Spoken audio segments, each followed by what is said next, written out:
We stand at the precipice of a major public health victory. Young people are far less likely to start using cigarettes. But back in 2000, nearly 23%, close to 1 in 4 teens were smokers. Today, that rate has fallen to less than 5%. Yet our victory is being undermined by products that seek to threaten the addiction of a new generation on tobacco. E-cigarettes, Juuls, vapes. In tobacco control, we call them electronic nicotine delivery systems, or ENDS.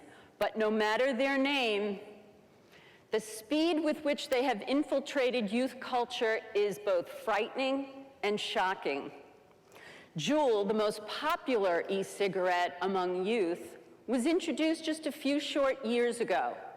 It has quickly captured and dominated the market with over 75% of sales in the last 2 years. E-cigarettes, most notoriously Juul, have the capacity to deliver nicotine at levels that either meet or exceed those found in cigarettes. Now, this matters because nicotine is both highly addictive and harmful to developing brains. Using nicotine among youth can also make them more susceptible to becoming addicted to other substances. Now, with fruit and candy flavors like mango and creme brulee, it's not surprising that these products are appealing to young people. They're small and discreet and being used in previously unimaginable places, from school bathrooms to classrooms. The Juul brand has transformed from a noun to a verb. One just doesn't use a Juul, one juuls. 1/4 of teens report vaping nicotine at least once, but many more do it much more frequently. Of those that currently vape, 28% report doing it on the last 20 days of the prior month. And this is no accident. Juul and other makers of tobacco have marketed their products to young people using Instagram ads, Reddit forums, and other youth-friendly spaces. Now, tobacco ads may seem like no big deal to internet-savvy teens who are accustomed to online marketing, but tobacco advertising restrictions exist for a reason. Tobacco ads have long been banned from television. And that's because regulators understand the power of positive smoking imagery. And research has demonstrated that exposure to those visuals consistently lead young people to start using tobacco. Yet here we are today, facing what the former FDA commissioner has termed an e-cigarette epidemic, amidst a youth culture that may not yet know the dangers these products pose. Our research and the research of others reveal the true harm. Those that use e-cigarettes are 4 times more likely to start using cigarettes. 4 times. And not only is the danger of future smoking a looming threat, there's also the simple fact that we don't yet know the health consequences that these products pose. We know that e-cigarette vapor contains harmful constituents.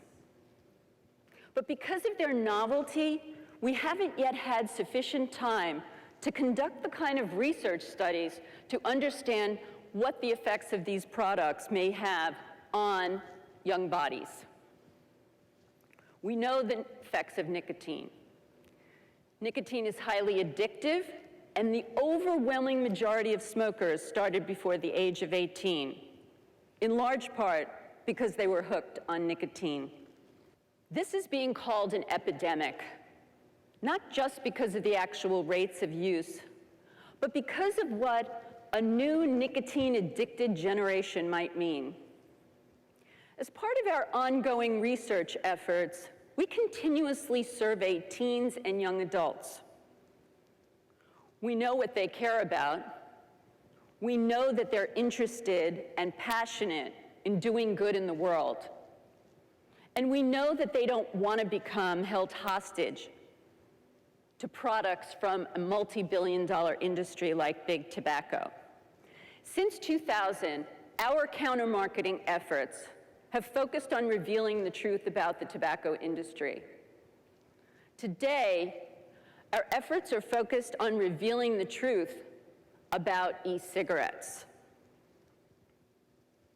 Our reaction to the changing tobacco product landscape is to use our experience to inform, educate, and enlist this current generation of young people in the fight against tobacco.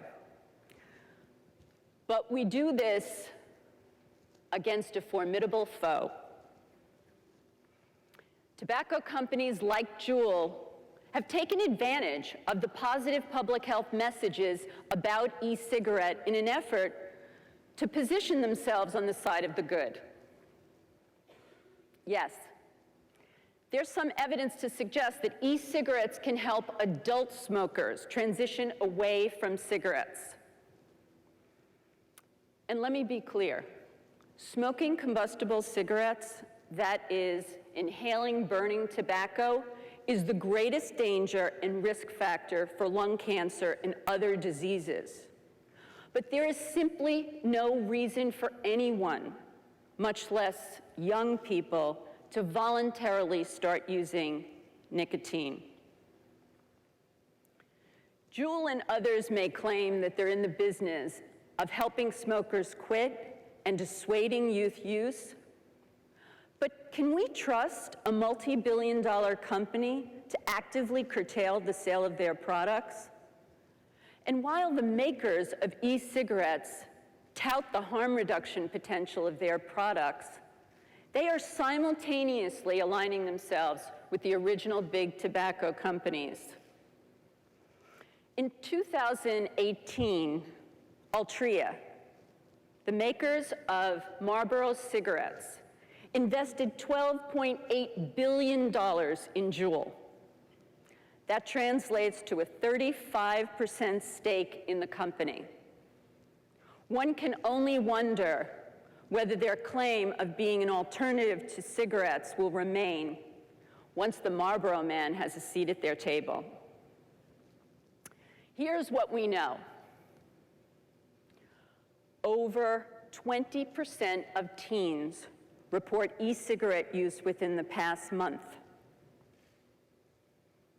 We know that many of them consider it a harmless and cool thing to do. Yet nicotine's addictiveness, as well as its potential to prompt cigarette use, makes it an unnecessary risk.